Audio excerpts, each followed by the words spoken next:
இங்க இருக்கக்கூடிய ஆளுங்கட்சி இன்னைக்கு 108 இடங்கள்ல வெற்றி பெற்று இருக்கிறாங்க. இன்னொன்னு தெரியுமா,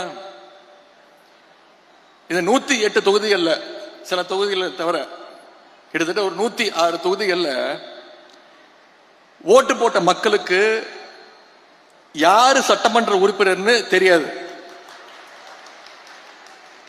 இன்னும் சொல்ல போனா மக்களுக்கு இல்ல, இப்ப இருக்கக்கூடிய முதலமைச்சருக்கு யார் சட்டமன்ற உறுப்பினர் யார் அமைச்சர்னு தெரியாது.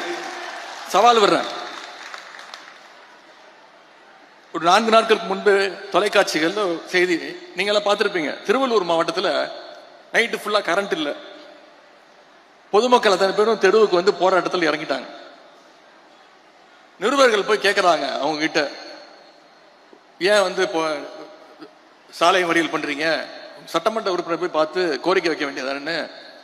அப்ப அந்த மக்கள் எல்லாம் சொல்றாங்க, எங்களுக்கு சத்தியமா யார் எங்க சட்டமன்ற உறுப்பினரே தெரியாதுங்க, தெரிஞ்சாதானங்க போய் அவங்க வீட்டுல போய் நாங்க கேட்க முடியும் அப்படின்னு கேட்கிறாங்க. இதுதான் இந்த சோஃபா மாடல் அரசனுடைய லட்சணம். ஓட்டு போட்ட மக்களுக்கு அவங்க எம்எல்ஏக்கள் யாருன்னு தெரியல, எம்எல்ஏக்களுக்கு அவங்க எந்த தொகுதியில் நின்று ஜெயிச்சோன்னு தெரியல.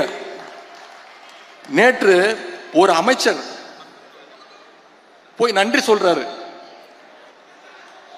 அங்க இருக்கக்கூடிய மக்கள் சொல்றாங்க, இது உங்க தொகுதி கிடையாதுங்க, நாங்க உங்களுக்கு ஓட்டை போடலைங்க, நீங்க பக்கத்து தொகுதி அப்படின்னு. இப்படிப்பட்ட ஒரு கேடுகட்ட சோஃபா மாடல் ஆட்சி தான் இன்னைக்கு தமிழ்நாட்டில் நடந்துகிட்டு இருக்கு.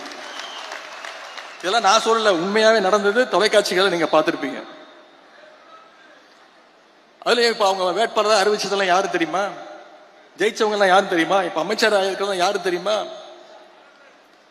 போதைப் பொருள் வித்தவர், கஞ்சா வித்தவர், பொண்டாட்டிய கொடுமைப்படுத்தி வீட்டுல போட்டு அடிச்சவர், சினிமா படத்துக்கு பிளாக்ல டிக்கெட் வித்தவர், புது சினிமாவை திருட்டு விசிடி வித்தவர், ஜோசியத்தால கேன்சரை சரி பண்ண முடியும்னு போலி வைத்தியம் பார்த்தவர், RSS சேர்ந்து காக்கி டவுசர் போட்டு சுத்தினவர், வாச்சாத்தி கொடுமைக்கு முக்கியமான காரணமா இருந்தவர், வேட்பாளர் அறிவுக்கு முந்தின நாள் வேற கட்சியிலிருந்து எகிரி குதிச்சு போனவர். இவங்கெல்லாம் இன்னைக்கு ஆளுங்கட்சியுடைய சட்டமன்ற உறுப்பினர்கள், அமைச்சர்கள். இவங்க பேரும் முதலமைச்சருக்கு தெரியாது.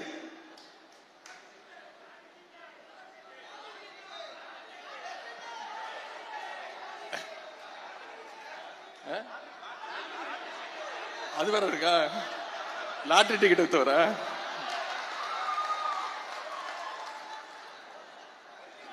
இதெல்லாம் முன்னாடியே தெரிஞ்சிருந்தா கரெக்டா சுதாரணமா இருந்திருக்கலாம்.